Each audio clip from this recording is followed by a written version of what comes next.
Imagine witnessing a blockbuster movie that already feels epic, only to discover a jaw-dropping twist added after its premiere.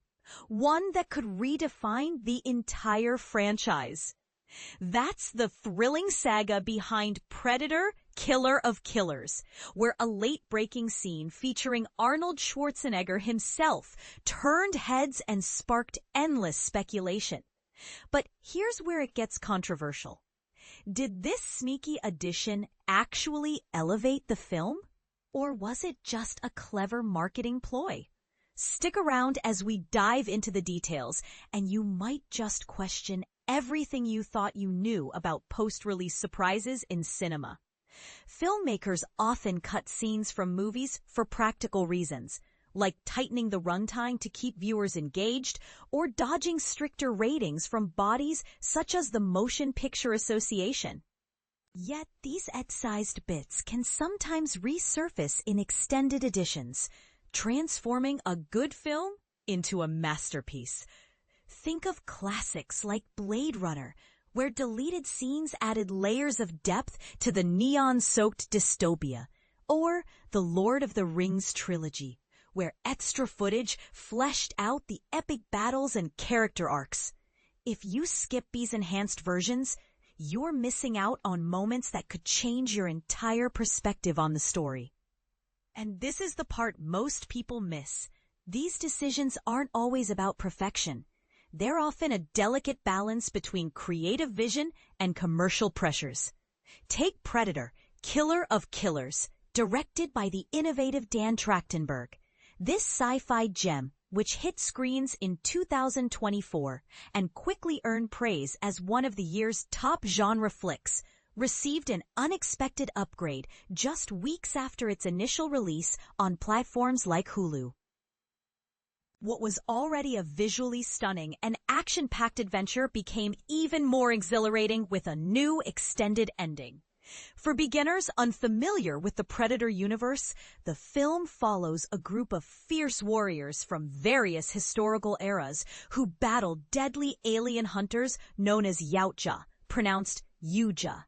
These extraterrestrial predators, often simply called predators, don't just kill. They collect the best survivors as trophies, freezing them in stasis to use later in gladiatorial games for their own sadistic entertainment.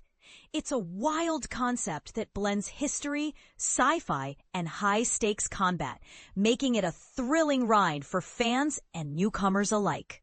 In the original finale, as the last warrior, Ursa, voiced by the talented Lindsay Levanchi, is carted off to the Yautja's cryogenic vault.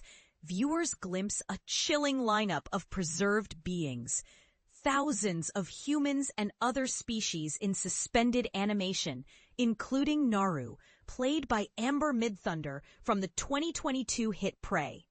But the revamped ending goes further, introducing two iconic figures from the 1987 original Predator. Lieutenant Mike Harrigan, Danny Glover, and Major Alan Dutch Schaefer, Arnold Schwarzenegger. This cameo wasn't part of the initial cut. It was added post-release, making the scene even more impactful. Trachtenberg revealed the behind-the-scenes drama in an interview with SFX magazine for their October 2024 issue.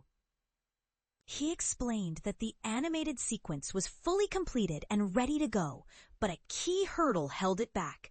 The legal agreements for featuring Schwarzenegger and Glover weren't finalized in time for the premiere. It was made and the deals were not done, he shared, noting they chose to delay it rather than rush.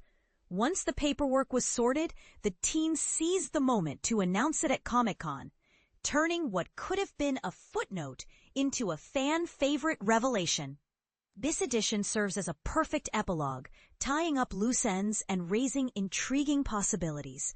It clarifies the fate of every Predator survivor, hinting that they're all frozen assets in the Yautja's twisted collection, waiting for their next brutal showdown. Trachtenberg kept things mysterious when asked if Schwarzenegger might reprise his role in future installments, simply stating, "I do not know." I don't know yet. That coyness is tantalizing, especially since it opens the floodgates for potential reunions. Could we see a team-up movie, live action or animated, where Dutch, Mike, Naru, Royce, Adrian Brody from Predators, or even Quinn McKenna, Boyd Holbrook from The Predator, unite against a horde of Yautja? It's not guaranteed, but the idea is now firmly planted in our minds, thanks to this coda. Trachtenberg, who appears to be steering the Predator ship with bold, unconventional ideas, has a knack for the bizarre. For instance, he's helmed Prey, a standalone Yautja-centric tale that flips the script by focusing on the alien's perspective. Think of it as a Monster of the Week episode, but with high-concept sci-fi flair. He's also subtly weaving connections to the Alien franchise, mirroring moves by 20th Century Studios exec Steve Asbell, who has teased revivals of AVP, Alien vs. Predator. If anyone can orchestrate a crossover that makes Schwarzenegger punch a xenomorph, those slimy, face-hugging horrors from Alien, in a way that's both hilarious and adrenaline-pumping, it's Trachtenberg. But here's where it gets controversial. Is linking these franchises a genius way to expand the universe, or does it risk diluting the unique terror of each? Some fans argue it could create groundbreaking mashups, while others worry it might cheapen the original Predator's gritty survival vibes. What do you think? Does this post-release cameo prove that directors should always have the freedom to tweak films after launch, or is it a slippery slope toward endless reshoots? Share your take in the comments.